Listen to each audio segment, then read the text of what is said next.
இந்திய மீனவர் அத்துமீறலுக்கு எதிராக உயர்நீதிமன்றத்தில் மனு. வெளிவிவகார அமைச்சையும் பிரதிவாதியாக குறிப்பிட நீதிமன்றம் அனுமதி. கிளிநொச்சி மத்தியில் ராணுவத்தினரின் ஆக்கிரமிப்பு முயற்சி. சட்டவிரோத கட்டடத்துக்கு எதிராக தமிழ் தேசிய மக்கள் முன்னணி போராட்டம். நாரா நிறுவனத்தின் புதிய பணிப்பாளராக அருளானந்தம் நியமனம். இந்தியாவில் கைதாகி விடுதலையான 5 மீனவர்களையும் நாட்டுக்கு அழைத்து வருவதில் எவரும் அக்கறை கொள்ளவில்லை. NM ஆலம். திருகோணமலை பொது வைத்தியசாலையில் ஆளணி பற்றாக்குறை. செல்வராசா கஜேந்திரன். கட்டுநாயக்க சர்வதேச விமான நிலையத்தில் சர்ச்சையை ஏற்படுத்திய இளைஞர். பொது பாதுகாப்பு அமைச்சரின் நடவடிக்கை. சோமாலிய கடற்கொள்ளையர்களால் கடத்தப்பட்ட மீனவர்களை விடுவிப்பதற்கான அனைத்து ஏற்பாடுகளும் பூர்த்தி. அமைச்சர் டக்ளஸ் தெரிவிப்பு. பொன்சேகா தொடர்பில் ஐக்கிய மக்கள் சக்தி தாக்கல் செய்த மனு ஒத்திவைப்பு. வடமாகாண அபிவிருத்திக்கு தேவையான ஒத்துழைப்பு வழங்கப்படும். நோர்வே தூதுவர் தெரிவிப்பு. பொதுஜன பெரமுனவின் அதிபர் வேட்பாளர் குறித்து சமல் ராஜபக்ஷவின் அறிவிப்பு. தொடர்வது விரிவான செய்திகள். தென்னிந்திய மீனவர்கள் நாட்டின் வடக்கு கடற்பரப்புக்குள் அத்துமீறி பிரவேசிப்பதையும் நாட்டின் மீன்வளத்தை சூறையாடும் அடிமடி இழிவு வேலைகளை பயன்படுத்துவதையும் தடுக்குமாறு கோரி தாக்கல் செய்யப்பட்ட அடிப்படை உரிமை மீறல் மனுவில் வெளிவகார அமைச்சை பிரதிவாதியாக குறிப்பிடுமாறு உயர்நீதிமன்றம் இன்று உத்தரவு பிறப்பித்துள்ளது. சுற்றாடல் நீதி மையம் மற்றும் வடபகுதி மீனவர்கள் குழுவினால் இந்த மனு சமர்ப்பிக்கப்பட்டுள்ளது. விஜித் மலர்கொட, காமினி அமரசேகர் மற்றும் அச்சல வெங்கப்புலி ஆகிய மூவரடங்கிய உயர்நீதிமன்ற அமர்வு முன்னிலையில் இந்த மனு விசாரணைக்கு எடுத்துக் கொள்ளப்பட்டது. அப்போது சட்டமா அதிபர் சார்பில் ஆஜரான பிரதி சொலிசிட்டர் ஜெனரல் திருமதி கங்கா பக்திஷ்டாராஜி இந்த பிரச்சினைக்கு தீர்வு காண்பதற்கு இலங்கைக்கும் இந்தியாவுக்கும் இடையிலான கடல் எல்லை நிர்ணயம் தொடர்பான உடன்படிக்கை ஆராய வேண்டியது அவசியம் என நீதிமன்றம் தெரிவித்துள்ளார். அதற்கு வெளிவிவகார அமைச்சின் தலையீடு மிகவும் முக்கியமானது எனவும் அவர் குறிப்பிட்டுள்ளார். அப்போது மனுதாரர் சார்பில் ஆஜரான வழக்கறிஞர் ரவீந்திரன் தாபரே மனுவில் வெளியுறவு அமைச்சகத்தை எதிர் மனுதாரராக குறிப்பிட அனுமதி கேட்டார். இந்த கோரிக்கையை ஏற்றுக்கொண்ட நீதிமன்றம் மனுவில் வெளிவிவகார அமைச்சை எதிர் மனுதாரராக பெயரிட அனுமதித்ததுடன் வழக்கை ஆகஸ்ட் 5ஆம் தேதி மீண்டும் அழைக்கப்படும் என்று உத்தரவிட்டது. தென்னிந்திய மீனவர்களும் அந்நாட்டு மீன்பிடி நிறுவனங்களும் நாட்டின் வடக்கு கடற்பரப்பிற்குள் அத்துமீறி நுழைந்து உள்ளூர் மீன் வளங்களை கொள்ளையடிப்பதாக மனுதாரர் நீதிமன்றத்தில் வாதிட்டார். இதன் காரணமாக வடமாகாணத்தில் உள்ள சுமார் 50,000 மீனவர்கள் நேரடியாக பாதிக்கப்பட்டுள்ளனர். இந்திய மீனவர்களின் இந்த சட்டவிரோத நடவடிக்கையால் நாட்டின் பொருளாதாரம் வருடாந்தம் 4 முதல் 7 பில்லியன் ரூபாய் வரை நட்டமடைந்து வருகின்றது. சட்டவிரோத வலைகளின் பாவனையால் இந்நாட்டின் கடல் சூழலும் பெரிதும் பாதிக்கப்படுவதாக மனுவில் தெரிவிக்கப்பட்டுள்ளது. சிறிய மீன்கள் கூட இந்த வலைகளுக்கு இரையாகின்றன. இதன் மூலம் நாட்டின் வடகடலில் மீன் மற்றும் நீர்வாழ் உயிரினங்களின் இனப்பெருக்கம் தடைபடுகின்றது. இந்த சட்டவிரோத செயற்பாடுகள் நீண்ட காலமாக முன்னெடுக்கப்பட்டால் வடகடல் மீன்வளம் குறைந்த பிரதேசமாக மாறும் அபாயம் உள்ளதாக மனுவில் குறிப்பிடப்பட்டுள்ளது. இதன்படி இந்திய மீனவர்கள் சட்டவிரோதமான முறையில் நாட்டு கடற்பரப்பிற்குள் பிரவேசிப்பதையும் சட்டவிரோத மீன்பிடி உபகரணங்களை பயன்படுத்துவதையும் தடுப்பதற்கான உத்தரவை பிறப்பிக்குமாறு உயர்நீதிமன்றத்திடம் கோரிக்கை விடுக்கப்பட்டுள்ளது. இவ்வாறான சட்டவிரோத இந்திய மீன்பிடி படகுகள் இலங்கைக்கு வந்து மீன்களை கொள்ளும் செயற்பாடுகளை கண்காணிக்க இலங்கை விமானப்படையின் பங்களிப்பை வழங்குமாறு விமானப்படை தளபதிக்கு உத்தரவு பிறப்பிக்குமாறு மனுதாரர்கள் மேலும் கோரியுள்ளனர். கிளிநொச்சி டிப்போ சந்தையில் யுத்த நினைவு சின்னம் அமைக்கப்பட்டுள்ள இடத்தில் சட்டவிரோதமாக இராணுவத்தினர் விளையாட்டு பூங்கா ஒன்றை அமைப்பதற்கு எதிர்ப்பு தெரிவித்து தமிழ் தேசிய மக்கள் முன்னணியினர் போராட்டம் ஒன்றை மேற்கொண்டுள்ளனர். தமிழ் தேசிய மக்கள் முன்னணியின் ஊடக பேச்சாளர் சுகாஸ் இன்றைய தினம் காலை குறித்த பகுதியை நேரில் சென்று பார்வையிட்டதோடு இவ்விடத்தில் தொடர்ந்து ராணுவத்தினர் ஆதிக்கம் செலுத்துவது தொடர்ந்தால் மக்களை ஒருமித அளவிலான போராட்டம் ஒன்றை மேற்கொள்ள உள்ளதாக ஊடகங்களுக்கு கருத்து தெரிவித்தார். பூனகிரி பொன்னாவளி பகுதியில் வளங்கள் சூறையாடப்படுகின்றது. உருத்திரபுரீஸ்வரர் ஆலயம் ஆக்கிரமிக்க முயற்சிக்கப்படுகின்றது. இவ்வாறான நிலையில் அனுமதியில்லாத ராணுவம் மேற்கொள்ளும் கட்டுமானத்தை உடனடியாக நிறுத்த வேண்டும் என அவர் தெரிவித்தார். அத்துடன் கரைச்சி பிரதேச சபைக்கு சென்று அங்கு கரைச்சி பிரதேச செயலாளரிடம் இச்சம்பவம் தொடர்பாக உரிய விசாரணை மேற்கொள்ளப்பட வேண்டும் எனவும் தெரிவித்துள்ளார். கிளிநொச்சியினுடைய மையப்பகுதியிலே அமைந்திருக்கின்ற பொது பூங்காவான சந்திரன் பூங்காவில் இராணுவத்தினர் சட்டவிரோதமாக கட்டுமான பணிகளை ஆரம்பித்திருக்கின்றார்கள். இது ஒரு பொது பூங்கா, பொதுமக்களுக்கு சொந்தமானது. இங்கே ஏதாவது கட்டுமான பணிகளை மேற்கொள்வதாக இருந்தால் கரைச்சி பிரதேச சபையிலே முறையாக அனுமதி எடுத்து தான் மேற்கொள்ள முடியும். அதையும் இராணுவத்தினர் செய்ய முடியாது. இராணுவத்தினர் சந்திரன் பூங்காவிலே மேற்கொண்டு வருகின்ற பணிகள் சட்டவிரோதமானது. இவற்றை உடனடியாக நிறுத்த வேண்டும் என்று கோருகின்றோம். அண்மை காலமாக கிளிநொச்சி மாவட்டத்தை இலக்கு வைத்து பல்வேறு பிரதேசங்களில் ஆக்கிரமிப்புகள் முன்னெடுக்கப்பட்டு வருகிறது. பொன்னாவளியிலே தமிழ் மக்களினுடைய காணிகளில் அகழ்வு பணிகள் ஆரம்பிக்கப்பட்டிருக்கிறது.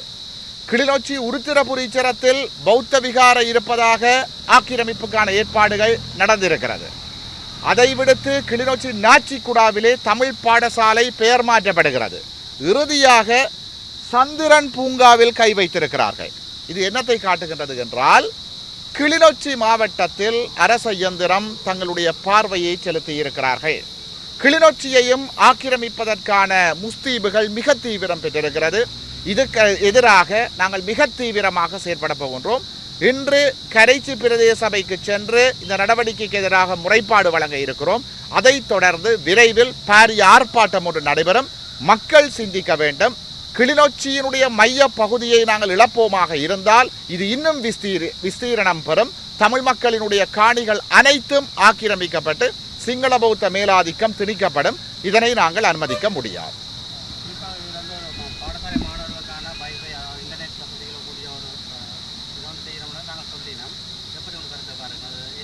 அப்படியான எந்த ஒரு தகவலும் கிடைக்கப்பெறவில்லை. அப்படி செய்வதென்றால் கூட அதை இராணுவத்தினர் செய்ய முடியாது. ஒரு பொது பூங்காவிலே கட்டுமான பணிகள் மேற்கொள்வதாக இருந்தால் பிரதேச சபையிலே அனுமதி பெற்று உரிய திணைக்களங்களும் சபைகளும் தான் அவற்றை செய்ய வேண்டுமே தவிர இராணுவத்தினருக்கு அந்த அதிகாரம் இல்லை. ஒரு மனிதனுக்கு வருத்தம் என்றதுக்காக இராணுவத்தினர் அறுவை சிகிச்சை செய்ய முடியுமா? இல்லைத்தானே. அதே போல்தான் இராணுவத்துக்கு என்ன வேலையோ அதைத்தான் இராணுவம் பார்க்க வேண்டும். கடத்தொழில் அமைச்சின் கீழ் இயங்கும் நாரா நிறுவனத்தின் புதிய பணிப்பாளர் நாயகமாக கலாநிதி அருளானந்தம் நியமிக்கப்பட்டுள்ளார். இவருக்கான நியமன கடிதத்தை கடற்றொழில் அமைச்சர் டக்ளஸ் தேவானந்தா இன்றைய தினம் வழங்கி வைத்தார். குறித்த நியமன கடிதம் வழங்கும் நிகழ்வு கொழும்பில் உள்ள கடற்றொழில் அமைச்சில் இடம்பெற்றது. டாக்டர் அருளானந்தம் நாரா நிறுவனத்தின் சிரேஷ்ட விஞ்ஞானியாக நீண்ட காலம் பணியாற்றி வருவதாகவும் தெரிவிக்கப்படுகின்றது. வாக்காளர் பட்டியல் தொடர்பான ஆட்சேபனைகளை தாக்கல் செய்வதற்கான கால அவகாசம் இன்றுடன் முடிவடைவதாக தேர்தல்கள் ஆணைக்குழு தெரிவித்துள்ளது. அதன்படி இன்றைய தினம் நள்ளிரவு 12 மணி வரை ஆட்சேபனைகளை தாக்கல் செய்ய முடியும் என்றும் ஆட்சேபனைகளை தாக்கல் செய்யும் நேரம் இன்றைக்கு பிறகு நீடிக்கப்பட மாட்டாது என்றும் தேர்தல்கள் ஆணைக்குழுவின் தலைவர் ரத்நாயக்கு தெரிவித்தார். இதற்கான விண்ணப்பங்களை இன்று கிராம அலுவலர்கள் மூலமாகவும் தேர்தல் ஆணைய இணையதளம் மூலமாகவும் விண்ணப்பங்களை சமர்ப்பிக்க முடியும் என்றும் குறிப்பிடப்பட்டுள்ளது. இந்திய கடற்பரப்பில் நுழைந்த குற்றச்சாட்டில் கைது செய்யப்பட்டு தற்போது விடுவிக்கப்பட்டுள்ள 5 மீனவர்களையும் நாட்டுக்கு அழைத்து வர கடற்தொழில் அமைச்சர் மற்றும் பாராளுமன்ற உறுப்பினர்கள் இதுவரை எவ்வித முனைப்பும் காட்டவில்லை என வடமாகாண கடற்தொழிலாளர் இணையத்தின் செயலாளர் NM ஆலம் குற்றம் சாட்டியுள்ளார். இன்றைய தினம் திங்கட்கிழமை காலை மன்னாரில் உள்ள அலுவலகத்தில் இடம்பெற்ற ஊடக சந்திப்பின் போது அவர் இவ்வாறு தெரிவித்தார். அவர் மேலும் கூறுகையில், இந்திய கடற்பரப்பில் நுழைந்த நிலையில் கைது செய்யப்பட்டு தற்போது விடுவிக்கப்பட்டுள்ள 5 மீனவர்களின் நிலை தொடர்பாக இந்த ஊடக சந்திப்பு ஏற்பாடு செய்யப்பட்டுள்ளது. கடந்த வருடம் அக்டோபர் மாதம் 30ஆம் தேதி தலைமன்னாரில் இருந்து கடற்தொழிலுக்கு சென்ற 5 மீனவர்கள் தமிழக கடலோர காவல்படையினரால் கைது செய்யப்பட்டு சிறையில் அடைக்கப்பட்டு வழக்கு விசாரணைகள் இடம்பெற்று வந்த நிலையில் கடந்த 2 வாரங்களுக்கு முன்னர் அவர்கள் விடுவிக்கப்பட்டுள்ளனர். எவ்வித குற்றச்சாட்டுகளும் சுமத்தப்படாத நிலையில் அவர்கள் விடுவிக்கப்பட்டுள்ளனர். மீன்பிடியில் ஈடுபட்ட போது கடலில் ஏற்பட்ட சீரற்ற காலநிலை காரணமாக அவர்களின் படகு அங்கு ஒதுங்கியுள்ளதாக தெரிவிக்கப்படுகின்றது. இந்த மீனவர்கள் 5 பேரும் கைது செய்யப்பட்ட காலம் முதல் அவர்கள் விடுவிக்கப்பட்ட காலம் சுமார் 6 மாதங்கள் வரையும் அவர்கள் தொடர்பான எவ்வித நடவடிக்கைகளையும் வன்னி மாவட்ட பாராளுமன்ற உறுப்பினர்கள் மற்றும் கடற்தொழில் அமைச்சர் எவரும் எடுக்கவில்லை. தமிழக மீனவர் ஒருவர் இலங்கையில் கைது செய்யப்பட்டிருந்தால் அல்லது பாதிக்கப்பட்டிருந்தால் தமிழகத்தில் இடம்பெறுகின்ற போராட்டங்களும் தமிழக அரசு மற்றும் அங்குள்ள இந்திய துணை தூதரகங்கள் முனைப்புடன் செயற்படுகின்றன. ஆனால் நமது மீனவர்களுக்கு இவ்வாறான நிலை ஏற்படுகின்ற போது இங்குள்ள அரசியல் பிரதிநிதிகளால் எவ்வித நடவடிக்கையும் எடுக்கப்படுவதில்லை. இந்த 5 மீனவர்களும் விடுவிக்கப்பட்டு இன்று இந்தியாவில் உள்ள எம்மோர் என அழைக்கப்படுகின்ற புத்தகோவில் பகுதியில் இலங்கை துணை தூதரகத்தால் தங்க வைக்கப்பட்டுள்ளனர். ஆனால் அவர்களை இலங்கைக்கு அழைத்து வரும் நடவடிக்கைகளை இதுவரை முன்னெடுக்கவில்லை. இவர்களில் 3 திருமணம் செய்தவர்கள், 2 திருமணமாகாதவர்கள். அவர்களின் குடும்பங்கள் இங்கு பல்வேறு பொருளாதார நெருக்கடிகளுக்கு முகம் கொடுத்து வருகின்றன. அவர்களின் குடும்பத்தினரை சந்தித்து அவர்களின் தற்போதைய நிலையை எவரும் கேட்டறிந்ததாக தெரியவில்லை. வடபகுதியில் உள்ள ஒவ்வொரு மீனவரின் நிலையும் இவ்வாறே அமைந்துள்ளது. யாருமே அவர்கள் மீது அக்கறை செலுத்துவதில்லை. எனவே தற்போது அங்குள்ள மீனவர்களின் நிலையை கருத்தில் கொண்டு கடற்தொழில் அமைச்சர் மற்றும் வன்னி மாவட்ட பாராளுமன்ற உறுப்பினர்கள் துரித நடவடிக்கை எடுத்து 5 பேரையும் உடனடியாக நாட்டுக்கு அழைத்து வர நடவடிக்கைகள் எடுக்கப்பட வேண்டும் என்றனர். திருகோணமலை மாவட்ட பொது வைத்தியசாலையில் காணப்படும் குறைபாடுகள் மற்றும் அங்கு முன்னெடுக்கப்பட வேண்டிய அபிவிருத்தி செயற்பாடுகள் குறித்து ஆராய்வதற்கு பாராளுமன்ற உறுப்பினர் செல்வராசா கஜேந்திரன் இன்று திருகோணமலைக்கு விஜயம் செய்துள்ளார். திருகோணமலை மாவட்ட பொது வைத்தியசாலையினை பொறுத்தவரையில் ஆளணி பற்றாக்குறை காணப்படுகின்றது. குறிப்பாக வைத்திய நிபுணர்கள், தாதியர்கள் மற்றும் சிற்றூழியர்கள் தொடர்பாகவும் பாரிய பற்றாக்குறைகள் காணப்படுவதை அவதானிக்க முடிகின்றது என்றும் தெரிவித்தார். வைத்தியர்களது தங்குமிட வசதிகள் பாரிய பற்றாக்குறையுடன் காணப்படுகின்றது. இதன் காரணமாக இங்கு பணியாற்றும் வைத்தியர்கள் கூட பாரிய சிக்கல்களுக்கு மத்தியில் கடமை புரிந்து வருவதை அவதானிக்க முடிகின்றது. மேலும் அவசர சிகிச்சை பிரிவு இன்னும் அபிவிருத்தி அடையாமலும் இருதய சத்திர சிகிச்சை பிரிவானது இன்னும் அமைக்கப்படாமலும் காணப்படுவதால் இங்கு அனுமதிக்கப்படும் நோயாளர்கள் பரவலாக வேறு வைத்தியசாலைகளுக்கு மாற்றப்பட வேண்டிய துர்ப்பாக்கிய நிலைக்கு தள்ளப்பட்டுள்ளதாக குறிப்பிட்டார். மேலும் பரிசோதனைகளுக்கு தேவையான இயந்திர கட்டமைப்புகளும் போதியதாக இல்லை என்பதையும் தாம் அடையாளம் கண்டுகொண்டதுடன் எதிர்வரும் நாடாளுமன்ற அமர்வின் போது இது தொடர்பில் சுகாதார அமைச்சு மட்டங்களது கவனத்துக்கு கொண்டு வருவதற்கான முன்னேற்பாடுகளை தாம் செய்ய இருப்பதாக இதன்போது அவர் உறுதியளித்துள்ளமையும் குறிப்பிடத்தக்கது. அரசாங்கத்தின் முயற்சியினால் நாடு பொருளாதாரத்தில் வேகமாக வளர்ந்து வருகின்றது என வர்த்தக ராஜாங்க அமைச்சர் சதாசிவம் வியாழேந்திரன் குறிப்பிட்டுள்ளார். மட்டக்களப்பு மாவட்டம் எருவில் பிரீடம் விளையாட்டுக் கழகத்தின் 10வது ஆண்டு நிறைவு நிகழ்வில் நேற்று கலந்து கொண்டு உரையாற்றிய போதே அவர் இவ்வாறு குறிப்பிட்டுள்ளார்.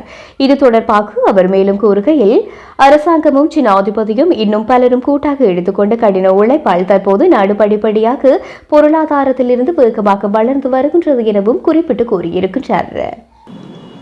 கட்டுநாயக்க விமான நிலையத்தில் ஆன்லைன் விசாவை இந்திய அதிகாரிகள் வழங்கியமையினால் ஏற்பட்ட குழப்பம் தொடர்பில் இலங்கை இளைஞன் கடும் கோபமாக பேசிய காணொளி சமூக வலைதளங்களில் பகிரப்பட்டுள்ளது. இந்நிலையில் விசா வழக்கு பிரிவில் குழப்பத்தை ஏற்படுத்திய இளைஞனுக்கு எதிராக நடவடிக்கை எடுக்கப்படும் என பாதுகாப்பு அமைச்சர் டிரான் ஆலஸ் தெரிவித்துள்ளார். சம்பவம் தொடர்பில் மேலும் தெரிய வருகையில், கடந்த மே மாதம் 1ஆம் தேதி கட்டுநாயக்க விமான நிலையத்தில் தேவையற்ற விதத்தில் நடந்து கொண்ட இளைஞன் விமான நிலையத்திற்கு அழைக்கப்பட்டு விசாரணைக்கு உட்படுத்தப்பட்டுள்ளார். சட்டத்தரணியான சத்துருவன் குமாரசிங்க என்ற இளைஞர் இன்று காலை விமான நிலைய காவல்துறையினரிடம் வாக்குமூலம் வழங்கியுள்ளார்.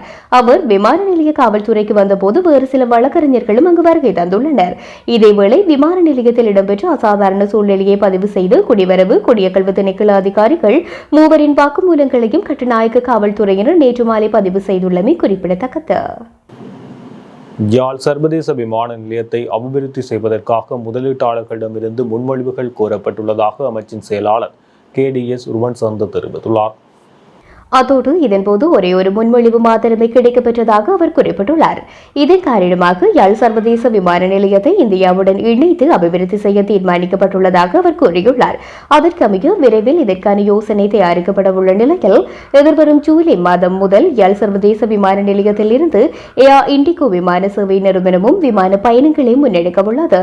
தற்போது ஏர் அலையன்ஸ் விமான சேவை நிறுவனம் மாத்திரமே விமான சேவைகளை முன்னெடுத்து வருகின்றது.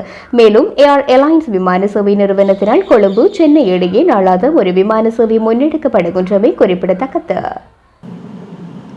சோமாலிய கடற்கொள்ளையர்களால் கடத்தப்பட்டு தற்போது சிசல்ஸ் நாட்டில் தடுத்து வைக்கப்பட்டுள்ள இலங்கை கடற்தொழிலாளர்களை மீட்பதற்கான அனைத்து ராஜதந்திர மட்டத்திலான ஏற்பாடுகளும் பூர்த்தியடைந்துள்ளதாகவும் எதிர்வரும் சில நாட்களில் அவர்களை இலங்கைக்கு அழைத்து வரப்படுவதாக கடற்தொழில் அமைச்சர் டக்ளஸ் தேவானந்தா தெரிவித்துள்ளார். கடந்த சில மாதங்களுக்கு முன்னர் இலங்கையில் இருந்து லாரன்சோ புத்தாஃபோ எனும் ஆழ்கடல் மீன்பிடி படகில் கடற்தொழில் மேற்கொள்வதற்காக புறப்பட்ட 6 இலங்கை மீனவர்கள் சர்வதேச கடற்பரப்பில் வைத்து சோமாலிய கடற்கொள்ளையர்களால் துப்பாக்கி முனையில் கடத்தப்பட்டதுடன் இலங்கை அதிகாரிகள் துரிதமாக செயற்பட்டதன் காரணமாக சீசெல்ஸ் கரையோர காவற்படை மற்றும் கடற்படையினரால் இம்மீனவர்கள் மீட்கப்பட்டதுடன் கடற்கொள்ளையர்களும் கைது செய்யப்பட்டனர். தற்போது சீசெல்ஸ் துறைமுகத்தில் தங்க வைக்கப்பட்டுள்ள இம்மீனவர்களை இலங்கைக்கு அழைத்து வருவதற்கு நடவடிக்கை எடுக்க கோரி இன்றைய தினம் மீனவர்களின் உறவினர்கள் அமைச்சரை சந்தித்து முறையிட்டனர். இதன்போது அமைச்சர் மேலும் தெரிவித்ததாவது, மீனவர்களை அழைத்து வருவதில் ஏற்பட்டுள்ள தாமதத்துக்காக நான் வருத்தமடைகின்றேன். இதுபோன்ற சம்பவம் ஒன்றுக்கு இலங்கை முதற் தடவையாக முகம் கொடுத்துள்ளதால் இதில் உள்ள சட்ட சிக்கல்களை தீர்த்து வைப்பதற்கு இரு நாட்டு அதிகாரிகளுக்கு கால அவகாசம் தேவையாக உள்ளது. எமது கடற்தொழிலாளர்களை மீட்பதற்கான அனைத்து ராஜதந்திர மட்டத்திலான ஏற்பாடுகளும் பூர்த்தியடைந்துள்ளன. எதிர்வரும் சில நாட்களில் அவர்கள் இலங்கைக்கு அழைத்து வரப்படுவார்கள். அவர்களை விடுவிப்பது தொடர்பில் அமைச்சரவையிலும் நான் பலமுறை பேசியுள்ளேன். ஜனாதிபதி ரணில் விக்ரமசிங்கவின் ஆலோசனையின் பிரகாரம் விவகார அமைச்சுக்கும் உரிய ஆலோசனைகள் வழங்கப்பட்டுள்ளன. அதனால் இவர்களை எதிர்வரும் நாட்களில் இலங்கைக்கு அழைத்து வர நடவடிக்கை எடுக்கப்படும் என அமைச்சர் தெரிவித்தார். இன்றைய சந்திப்பில் கடற்தொழில் அமைச்சின் செயலாளர் நயனா குமாரி சோமரத்ன, கடற்தொழில் திணைக்களத்தின் பணிப்பாளர் நாயகம் சுசந்த ககவதி ஆகியோரும் கலந்து கொண்டனர். பல்கலைக்கழக மானியங்கள் ஆணைக்குழுவை இல்லாதொழிக்க அரசாங்கம் முயற்சி செய்து வருவதாக பாராளுமன்ற உறுப்பினர் பேராசிரியர் GL பீரிஸ் தெரிவித்துள்ளார். எதிர்க்கட்சித் தலைவர் அலுவலகத்தில் இன்று திங்கட்கிழமை இடம்பெற்ற ஊடகவியலாளர் சந்திப்பில் கலந்து கொண்டு கருத்து தெரிவிக்கும் போது பாராளுமன்ற உறுப்பினர் பேராசிரியர் GL பீரிஸ் மேற்கண்டவாறு தெரிவித்தார். இங்கு மேலும் கருத்து தெரிவித்த பேராசிரியர் GL பீரிஸ், இலவச கல்வி என்பது நாட்டில் உள்ள அனைவரும் அனுபவிக்கும் ஒன்று. தொடர்ந்து 85 வருட காலமாக இந்த உரிமையை முழுமையாக பயன்படுத்திக் கொள்ள முடிந்தது.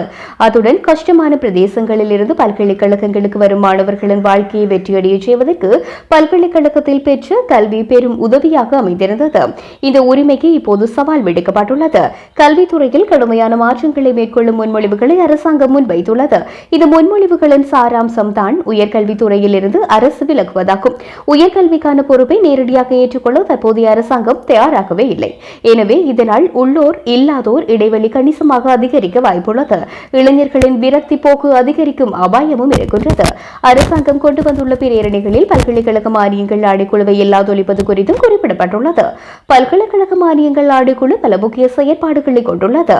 பல்கலைக்கழக கட்டமைப்பின் கல்வி தரத்தை பாதுகாப்பது பல்கலைக்கழக மானியங்கள் ஆணைக்குழுவின் பொறுப்பாகும். உயர்கல்விக்கான முன்மொழிவுகளை அரசாங்கம் கொண்டு வந்தாலும் அவை நேர்மையான முன்மொழிவுகள் அல்ல. அதுடன் வெளிநாட்டவர்களுக்கு விசா வழங்கி அவர்களை நாட்டிற்கு அழைத்து வந்து இலங்கை பல்கலைக்கழகங்களில் பட்டம் பெற செய்து அவர்களுக்கு இலங்கையில் வேலை வழங்குவதற்கான வேலை திட்டத்தை அரசாங்கம் தயாரித்துள்ளது. இலங்கையில் அதிக எண்ணிக்கையிலான வேலையற்ற பட்டதாரிகள் இருக்கின்றார்கள். அவர்களுக்கு முன்னுரிமை வழங்க அரசாங்கம் நடவடிக்கை எடுக்கவில்லை. இந்த முயற்சியை முறியடிக்க பல்கலைக்கழக பேராசிரியர்கள், மாணவர்கள், பெற்றோர்கள் அனைவரும் ஒன்று திரள வேண்டும்.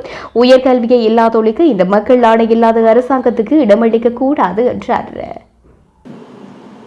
கிளிநொச்சியில் அரச காட்டுப் பகுதிக்குள் அனுமதியின்றி உள்நுழைந்த குற்றச்சாட்டில் 5 கைது செய்யப்பட்டுள்ளனர். கிளிநொச்சி ராமநாதபுரம் பிரிவுக்குட்பட்ட கல்மடு காட்டுப்பகுதிக்குள் அனுமதியின்றி உள்நுழைந்து மரங்களை வெட்டி 2 உழவு இயந்திரங்களில் ஏற்ற முற்பட்ட 5 இளைஞர்கள் ராமநாதபுரம் போலீசாரால் கைது செய்யப்பட்டுள்ளனர். கைது செய்யப்பட்ட 5 போலீஸ் விசாரணைகளின் பின்னர் போலீஸ் பிணையில் விடுவிக்கப்பட்டுள்ளனர். அத்துடன் அவர்கள் வெட்டிய மரங்கள் அனைத்தும் நீதிமன்றில் முற்படுத்த நடவடிக்கை எடுக்கப்பட்டுள்ளதாக ராமநாதபுரம் போலீஸ் நிலைய பொறுப்பதிகாரி தெரிவித்துள்ளார். வடக்கு மாகாண அபிவிருத்திக்கு தேவையான ஒத்துழைப்புகளை தொடர்ந்து வழங்குவதாக இலங்கைக்கான நோர்வே தூதுவர் வடமாகாண ஆளுநரிடம் தெரிவித்துள்ளார். இலங்கைக்கான நோர்வே தூதுவர் மே எலைன்ஸ் டெண்டர் வடக்கு மாகாண ஆளுநர் PSM சார்ல்ஸ் அவர்களை இன்று சந்தித்து கலந்துரையாடினார். வடக்கு மாகாண ஆளுநரின் செயலகத்திலேயே குறித்த சந்திப்பானது நடைபெற்றது. வடக்கு மாகாணத்தில் முன்னெடுக்கப்படும் மேல்குடியேற்ற நடவடிக்கையின் முன்னேற்றங்கள், காணி விடுவிப்பு, கண்டிவடி அகற்றல் செயற்பாடுகள், சுற்றுலாத்துறை அபிவிருத்தி, கல்வி, இயற்கை சக்தி வளங்கள் உள்ளிட்ட பல விடயங்கள் தொடர்பில் இதன்போது கலந்துரையாடப்பட்டது. வடக்கு மாகாணத்தில் சுற்றுலாத்துறையை மேம்படுத்த பல நடவடிக்கைகள் எடுக்கப்பட்டுள்ளது. எனினும் சுற்றுலா வழிகாட்டிகள் போதிய எண்ணிக்கையில் இல்லை எனவும் தங்குமிட வசதிகள் போதுமான அளவு இல்லை எனவும் குறிப்பிட்ட ஆளுநர் சுற்றுலாத்துறையை மேம்படுத்த முதலீடுகள் தேவைப்படுவதாகவும் தெரிவித்தார். கற்றல் செயற்பாடுகள் மற்றும் தொழிற்கல்வியை பெற முடியாது போகும் இளைஞர் யுவதிகள் தொடர்பில் மாற்று வழிகள் முன்னெடுக்கப்பட வேண்டும் எனவும் ஆளுநர் குறிப்பிட்டிருக்கின்றார். இந்த விடயங்களை கேட்டறிந்து கொண்ட இலங்கைக்கான நோர்வே தூதுவர் வடக்கு மாகாண அபிவிருத்திக்கு தேவையான ஒத்துழைப்புகளை தொடர்ச்சியாக வழங்க தயார் எனவும் ஒருங்கிணைந்த வேலை திட்டங்களை முன்னெடுக்க ஒத்துழைப்பு வழங்குவதாகவும் குறிப்பிட்டிருக்கின்றார். இத்துடன் ஜெஃப்னா கேலரியின் இரவு நேர பிரதான செய்திகள் நிறைவு பெறுகின்றது. மேலும் செய்திகளை அறிந்து கொள்ள எமது இணையதள பக்கமான www.jeffnagallery.lk என்ற இணையதளத்துடன் இணைந்திருங்கள்.